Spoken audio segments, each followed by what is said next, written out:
Dansa, Kimberly Tipscout Sigasun, Nakoachi Egwa Basimu Chakatna Ochinia. So my name is Kim Knight, and I am from both Sweetgrass and Stony Knoll First Nation, and I'm here with my sister.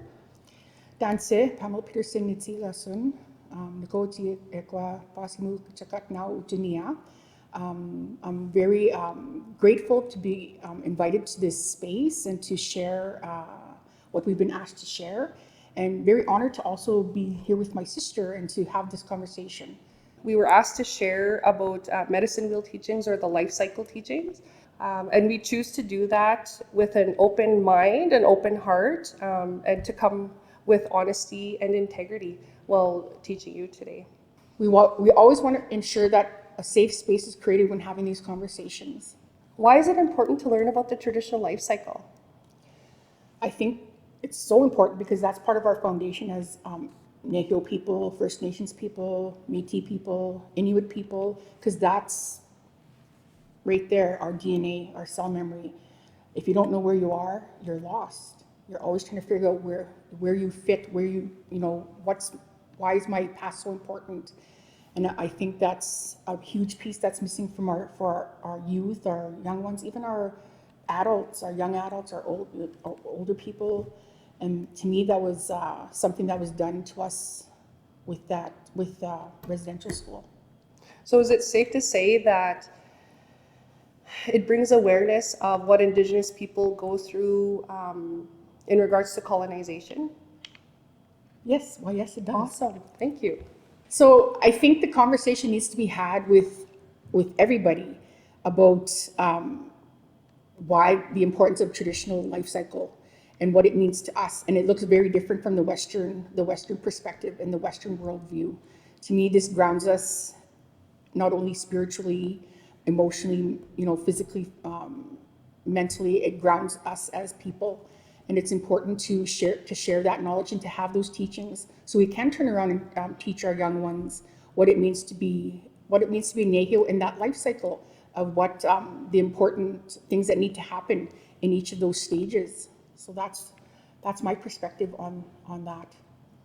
When I first started to learn about the traditional life cycle, I was so lost. I didn't know what I wanted out of life. I didn't know what my purpose was. I knew that there was something missing. And from late Gukum Teresa is where I got the teachings about our own creation stories. It's good to learn about Big Brother and the creation stories that are of the land, that exist about the land. But when we really want to focus on our purpose here on Earth and our journey, it's important to understand where we come from. And so the story goes, and it's a sacred story, but it was given to me to share, and I find that it gives purpose to even start that thinking about your own purpose in life. So did you want to hear the story? Please, okay. Kim, please share the story. I'll tell you the story.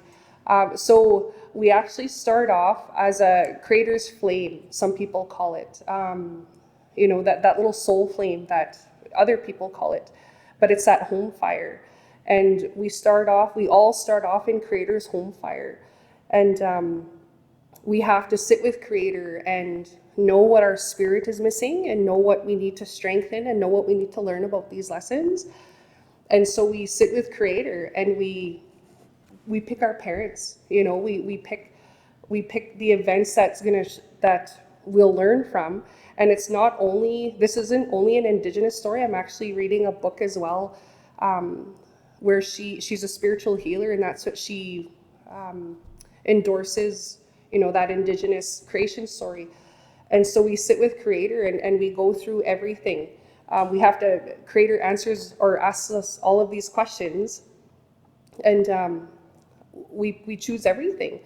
And so when we're finally ready and we're set in our way and we're ready to journey to the earth, creator takes us by the hand, and takes us halfway to where we need to go, halfway to earth, and then he leaves us there for a little bit. We sit there and we wait for that perfect moment for our parents to meet and to bring us to the earth in a physical form. So we sit with the stars and we watch we watch the earth and we wait for that time to be just perfect for us to make our way. I remember a long time ago, my late kuka, my late dad's mom, late mom, she had talked about, shooting stars, and she would say that life is coming to the earth. And that's what she talked about. She talked about when we see a shooting star, it's a time to celebrate because there's a life being formed in the physical earth. And I never understood that until, until I learned from Kukum Teresa about the creation story. So when we're ready, we do fall to the earth. And it's actually scientifically proven that our bodies are made up of stardust. All the vitamins, minerals, water that fall, in the meteors, that's what our bodies are made up of. So we are actually star people. And it's just recently discovered in science, science that backs up that creation story. But so we we are conceived, and science also pinpoints the moment of conception. So there's a video that I usually show. You could probably Google it. Google moment of conception, and it'll show you studies that have been done with, eggs. I think it's from goats or, an animal, but it shows you that moment of conception, and there's a flash of light. And so this flash of light is that home fire. So that's that proof that, we're born with this light inside of us. And so we spend 9 months in our mommy's tummy, and it's a spiritual. We're already born into a very spiritual act, and that's where a lot of our Mossbag teachings come from. Our cradleboard teachings, our baby swing teachings come from. But yeah, so we spend 9 months, inside of our mother's womb, and that's why it's a delicate time in your pregnancy. We're warm, it's dark, it's everything's soft, and then when we're born into bright lights and lots of noise, and it's cold, and so we're born into institutions. We're born in hospitals nowadays, whereas long time ago it was we were born on the land. We were born in nature. So yeah. I know Late Kukum used to also share during that pregnancy time when the mom was carrying the baby, the teachings were like the surroundings had to be quiet. She had to be unbothered by the outside world, that everything that she did directly affected the unborn child that she was carrying. So that's why the environment had to be, quiet. The voices had to be quiet. The old ladies really protected that mother who was carrying that unborn child, because they knew that those outside environments would ultimately affect her unborn child. Something as simple as a teaching like not eating oranges when you're pregnant, because that mimicked like the placenta, and you would have a hard labor because so there's deep teachings during that sacred time. So there's Well, even the men played a role, right? The men played a role too in child rearing, and so usually the men were the warriors. They were loud. They were I don't want to say aggressive, but they were warriors, and their demeanor changed when they entered their own home fire, so their own teepee. Their voices softened. Their actions softened. They were more loving. They nurtured their wives. Because they knew about the blessing of the babies. So that's the healthy preparation of childbirth. There was also rituals and celebrations. such as belly button. Like, what did you do with the belly button? What did you do with the placenta? There's many teachings that go with that. I guess you would call it in the medicine when it comes to the medicine wheel. That first quadrant is the early childhood, the childhood quadrant, and it's from birth to about 12 years old. Mm-hmm. Now it's 12 Yeah, years now old. it's 12 different years now. old. So there was many rituals, like I said, like the belly button teachings, Mossbag teachings also came with that. Even as simple as wearing a bonnet for your baby, there's teachings with that. Many different things happened during that very important time of 0 to 5. Especially 0 to 5 is so important. Child is very impressionable. They're also very pure.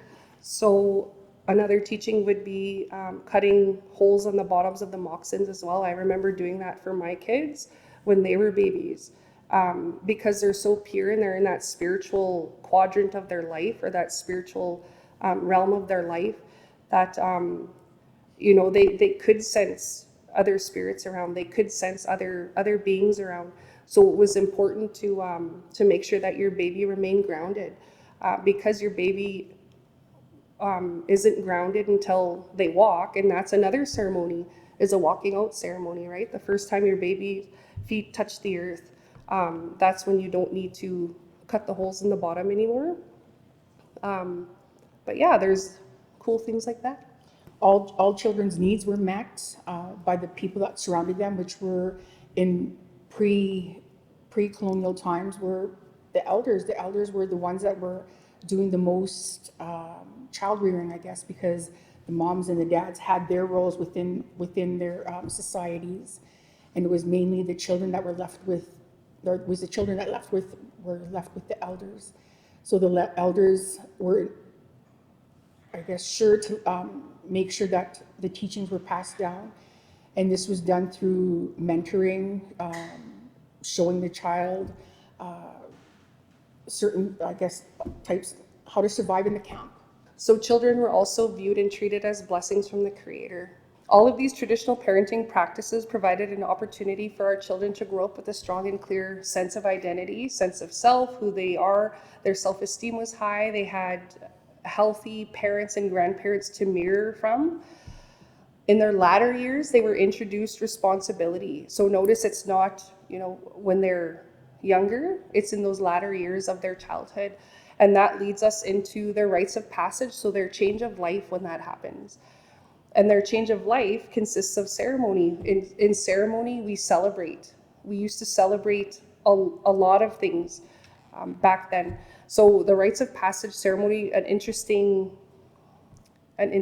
fact, or an interesting experience that I've had facilitating this traditional life cycle, is I've facilitated to approximately 600 people. And out of those 600 people, there may be 6 to 8 people that have gone through the rites of passage. So it is a ceremony that we were losing grip of, but there's a reclamation happening where families are stepping forward and they're approaching elders that have these teachings in their communities, to make sure that their children are welcome in the adult world. So as my sister and my family knows, I have lots of girls and one boy. And I made sure that, because I went through my rites of passage, that us as women, we have gone through our rites of passage in our family, that we kept it going in our family. And there's teachings there. I encourage you to speak to somebody or seek that knowledge, follow protocols, and go through your rites of passage or your kids' rites of passage. In order to celebrate and welcome them into womanhood. It's pretty powerful, and that also provides a sense of welcoming into your next phase and that transition. You're making sure that transition is smooth, and that they know that the support is there that they need. Within the rites of passage, our young adults were acknowledged and they were honored. They learned new roles and responsibilities of their teepees or their home fires, the camp, their kinship. This is where you really make sure that their foundational value system is practiced. And this is the time where they did care for younger siblings. When they are in this next quadrant, it's the emotional phase in the young adulthood. And that's when their brains are more connected to their heart. And they have to kind of figure out that relationship on their own. In our way, we didn't spoil our children. We made sure that they face whatever consequences from the decisions that they made. So whether the consequences were positive or the consequences were negative, there was always something to learn from. So there's a teaching or a word that I like to include in this part of it, and it's Gispewawaswin, and that is like the act to like spoil your children or spoil your child or to fight their battles for them. So when we do that in traditional parenting, it affects our adulthood and then the old age or Keitea age, the elder age. It sets us, yeah. Children were encouraged to learn from their mistakes if they made mistakes. It was also a time for exploring as well, a time for exploring what their own purpose is. Yeah, they were encouraged to seek out their own strengths and gifts, and then they themselves became healthy role models. So think about how Nana, right, in our family, she's a healthy role model, and she is very involved in, you know, all the nieces and nephews and her younger brother and sisters, and yeah. So speaking of healthy role models, and like Nana, right, the next step or transition in their life is finding a partner. So how did they do that back in the day? That's a really good question. So everything that they learned up to that point, they had good self-esteem, healthy self-esteem, and what you talked about was not spoiling your child. So that also strengthened their abilities to seek, when it came time to seek those partners, what they wanted to look for, because what they wanted to look for was what they saw growing up, being mentored by the old people, their parents. Were those healthy relationships? So to me, that was a time that was so important for them to learn those strategies, I guess, or skills that they can move forward when it comes time to picking a partner. That they wanted to, oh, I want a hard worker. Oh, I want somebody who's going to be a kind caregiver, someone who's going to help, make sure that my family is well fed. Somebody who's going to share. I have a funny question for you then. Yes. Did they used to shack up back in the day? You know, what does that mean? What did they used to shack up back in the day? It's like hockey tournament, you're shacked, How long did it take is what I'm asking. How long did it take? Like, I don't know. It took 4 years. It took 4 years to court somebody or to it wasn't just develop a relationship. So what they did was the first year was just interaction within the community. It wasn't no spending time together. It wasn't nothing. And then after that, if they showed interest in each other to take it further, then it was actually supervised. And then they were given tasks to do together to make sure that they could work together, to make sure that they knew how to provide for their, for their future family. So it actually took 4 years to date someone or to court someone back in the day. And that's pretty cool. There's actually an eagle story. So within our value system, a lot of our values, our virtues, our sweetgrass teachings, we learn from animals, right? So that's why you get courage from the bear. You get, wisdom from the turtle, or whatever your teachings are. It could be 7 grandfather teachings that your community has adopted, or it could be the sweetgrass teachings from, the Cree people here in the prairies. And so love was based on the eagle story. And the eagle story is a pretty cool story that I've learned about, but do you want to hear about it? Sure. Okay, great. So the eagle story is where the female eagle, when it was her time to find a suitor, she didn't just pick whatever eagle she found, at the fishing spot. But if a male eagle showed interest in her, she would test him. So this is, where we got our teachings from. So what she would do was she would do things like, for instance, when she would go off to hunt, the male eagle had to stay in her nest until she got back. If she returned from the hunt and he was gone, when he would come back, she would chase him away. And why she did that was because when the mom would go and hunt, or she would go and hunt, somebody needed to be there to protect the little eaglets, their little family. And when your eaglets are left alone, they're vulnerable, right, to elements, to other animals, stuff like that. Another practice that she would do was in the sky. So she would go and pick up a log, and she would fly up as high as she could, and then they would both lock on, and then she would free fall, and they would free fall and free fall and free fall. And if he let go before her, then she knew that he wouldn't be fast enough to catch a little eaglet that fell out of the tree. Or so she really tested his skill and his patience. And when he wasn't a suitor, she would shoo him away, and she would start the process again with another suitor. This was important when picking the one that you walk with on the earth.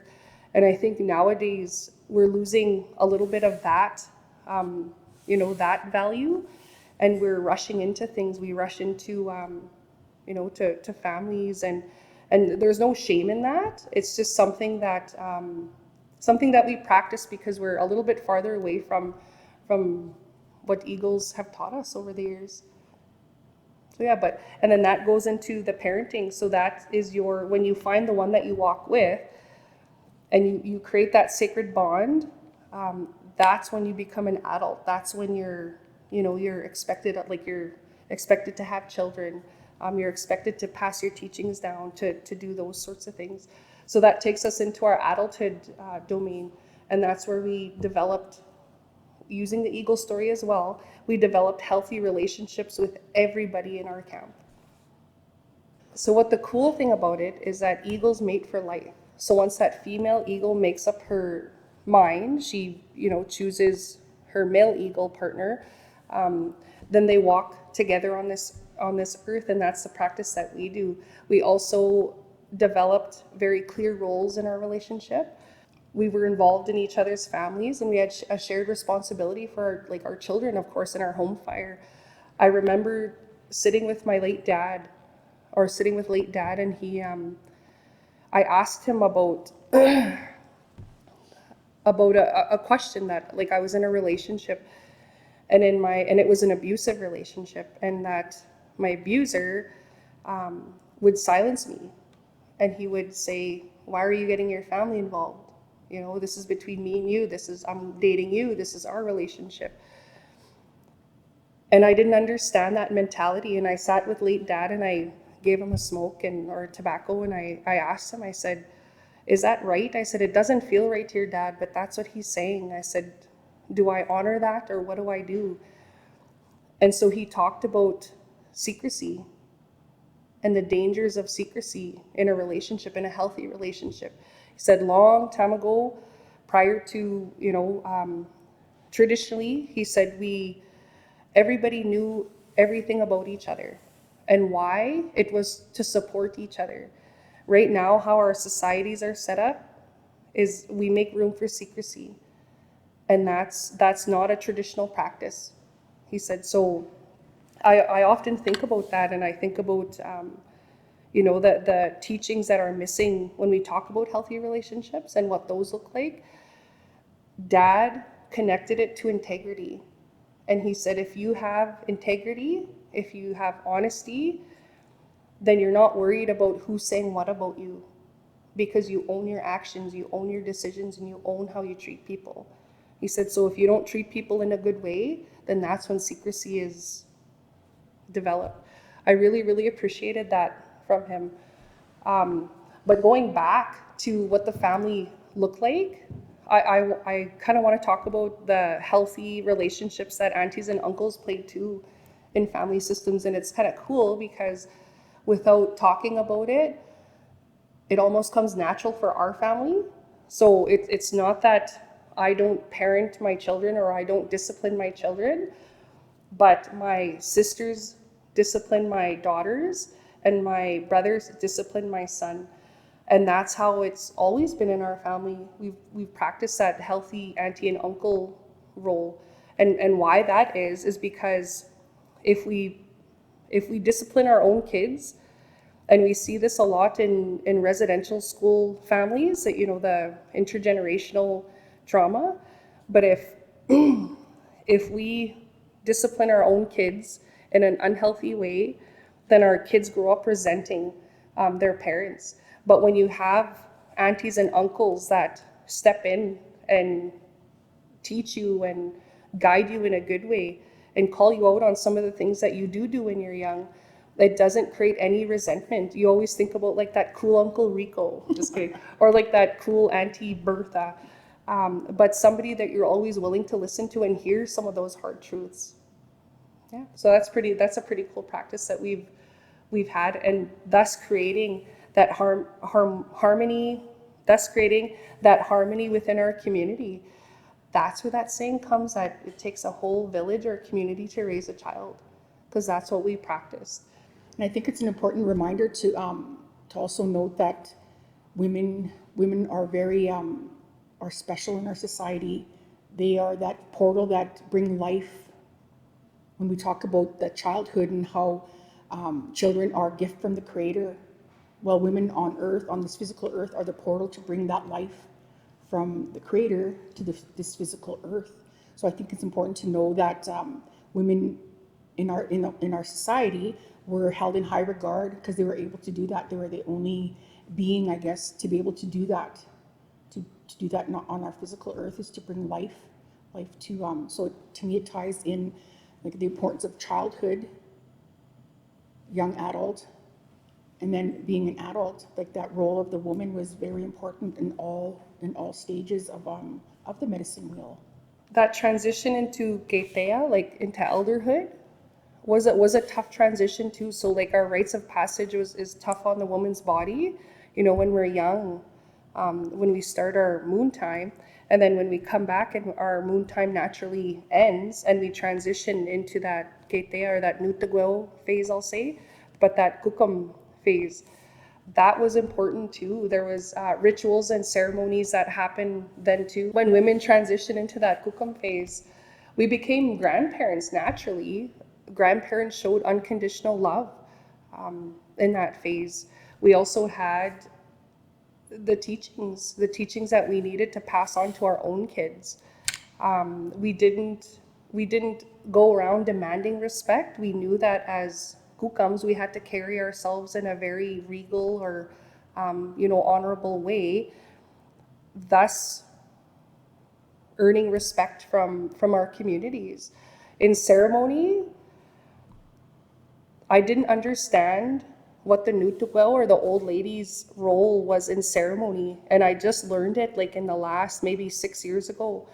But we were at the that Unity Lake, or that Lake by Unity. It's Kilsquaw Lake, but now it's changed to Honoring Our Women Lake. It's a pretty long name, but so I was actually part of hosting the ceremony there, and we were putting up the teepee and stuff, and we had all the elders there, and before the ceremony started, we had the pipe ceremony, the teepee, with all the people outside, and I was sitting with Mom and another lady elder, another Nutugweo from our community, and Mom and this other lady were directing the Oskapios and they were young, they didn't really have their Oskapios training, so Mom and this other lady were directing them, and I kind of joked and I was like, Mom, Kay, quit being so bossy, I said, let the Oskapios do it.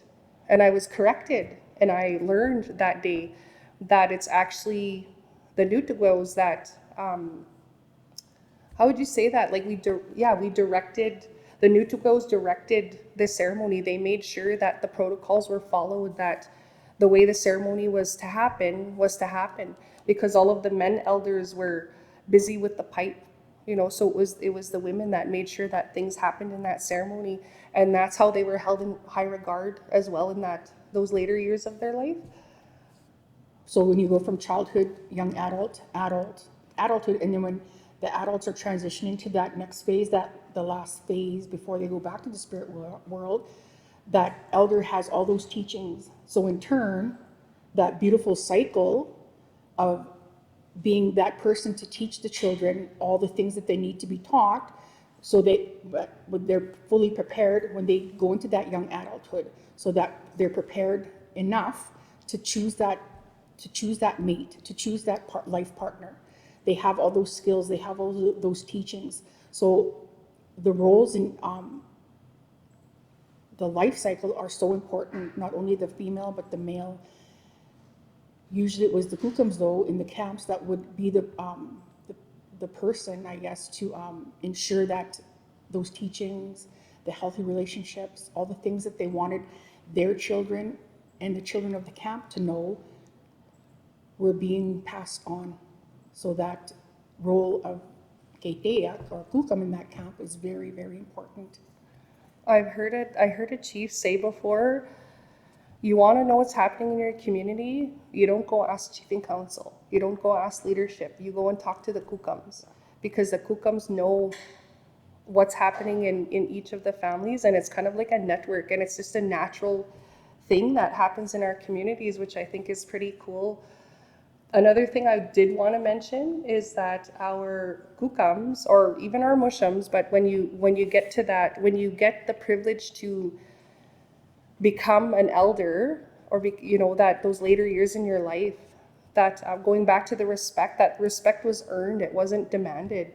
And today, in today's society, we're so backwards, and we think because we're 65 or 60 or 55 even, that we automatically become an elder. Being an elder, you're right from the spirit world all the way, to your life cycle. You're earning, and you're learning, and you're practicing, and you're observing, and you're changing your mindset. You're doing so much work to be able to have the privilege to be called Keitea in your community, which I think is really, really important as well.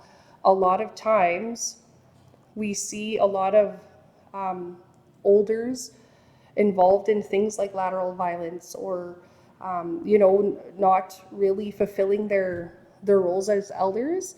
And it's just, to me, it's not, it's just a symptom of where we're at, and we need to go back to really working hard our whole lives, to be able to be the best version that we are before we go back to Creator, we go back to that spirit world.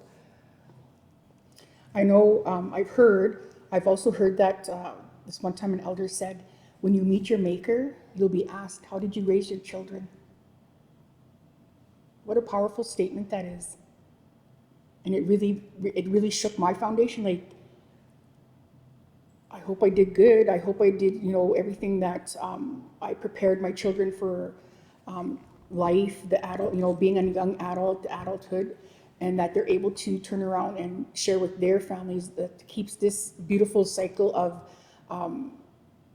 First Nations or Nehio life cycles ongoing with our teachings. That's why the importance of our teachings, our transitional life cycles is so important. Yeah. I often ask myself, or I ask other people, when it comes to this part of the traditional life cycle, but what kind of an ancestor are you? What kind of an ancestor do you want to be? So what kind of things do you need to learn? So they're actually thinking about, when I get to be an elder and I go back, what have I left behind? What's my legacy, right? Is it medicine picking? Is it storytelling? Is it, using your gifts to help people? Is it healing? Is it ceremony? Is it being a singer? You know what I mean? Like, there's so many different areas of eldership that you can become an elder in, or become an expert in. And that's important too, to understand that not one elder knows everything. I remember going to an elder and saying, I would like to learn more about this. Can you teach me about this? And they didn't say yes or no right away. They said, let me think about it. And I was so nervous, because I thought it was me. I thought maybe, I'm not ready to learn this next step, or so I internalized it. But when they came back and they said, actually, I'm really flattered that you asked me, but you need to go and see so-and-so. They have more teachings. They know more than I do, and they can help you more than I can. Like, I can share what I know, but I really suggest that you go and offer your tobacco, to this person. And that's how elders should be in your community. Not one elder knows everything. We need each other as a collective, and that's how our societies ran. We weren't individualistic, we were collective. We needed each other, and we knew that. And that's how we were able to respect each other as well. We were keepers of traditions, teachings, cultures, songs, ceremonies, medicine, stories, everything. So that's an important job, and that's what I pose to you. is what kind of elder are you, or what kind of elder do you want to be? What kind of ancestor do you want to be, and what's your legacy that you leave behind before you make your way back to the spirit world? In saying all this, we want to encourage you to find the elder in your family, find the elder in your community, make sure that you're following protocol, seek more teachings. You'll be amazed at what it does for your mind, for your heart, and your spirit. So with that, I would like to thank the Creator for this opportunity. I'd also love to thank SIT for allowing us to share our teachings. Lastly, we'd like to thank all of you for sitting and listening with open hearts and open minds. Hi, Hi, hi. hi.